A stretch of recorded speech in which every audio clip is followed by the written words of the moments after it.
Қайырлы күн, каналыма қош келдіңіздер. Бүгін сіздермен бірге қарапайым ғана заттардан жасалатын, ешқандай да құрамына жұмыртқа, сүт қосуды қажет етпейтін, үгітілмейтін жұп-жұмсақ батон нан дайындайтын боламыз. Міндетті түрде видеоны соңына дейін қарап, каналыма тіркеліп, жанындағы қоңырауша белгісін басуды ұмытпаңыздар. Ең бірінші ұнымызды алдын ала електен өткізіп аламыз. Үстіне 1 шай қасық тұз, қант және де ашытқымызды саламыз. Құрғақ ашытқы болу керек. Жақсылап тұрып, осы барлық құрғақ қоспамызды венчигіміздің немесе шанышқымыздың көмегімен жақсылап тұрып араластырып аламыз. Келесі кезекте ортасын ашыңқырап, бөлме температурасында тұрған суды құямыз. Суды жылытып қажет емес, бөлме температурасындағы су бізге жарай береді.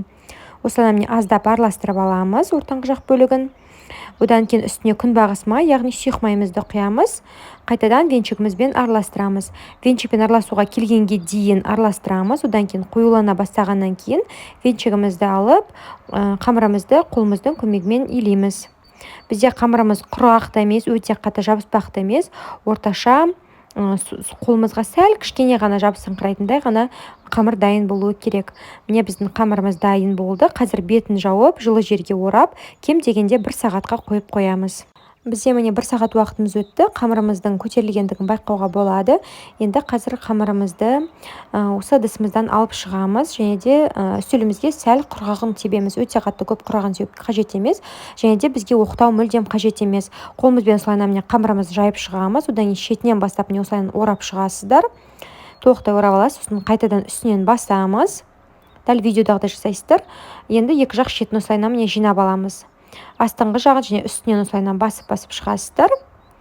Жақсылап одан кейін міне қайтадан ораймыз. Енді екі жақ шетін қысып батонның формасын келтіреміз. Міне менде осындай дөңгелекше келген батонның формасы шықты. Енді біз духовкаға пісіретін пешімізге, яғни формамызға салып аламыз. Осылайша пышақтың көмегімен 4 түрлі тілім жасаймын. Осылай 4 рет тіліп жасап қойыңыздар. Енді бетін жауып, кем дегенде 30 минутқа қойып қоямыз. 30 минут уақытымыз өтті. Біз ашамыз бетін. Біздің нанымыздың көтерілгенін байқауға болады. Жұмыртқаның сарысын немесе мен сияқты сүт сеуіп аласыздар. Сүт сепкеннен кейін осылайша міне сәл ғана аздап құрағын сеуеміз. Енді алдын ала қызып тұрған пеште 180 градуста 20-25 минут сарғайып қызарғанға дейін пісіреміз. Біздің міне батон нанымыз дайын болды.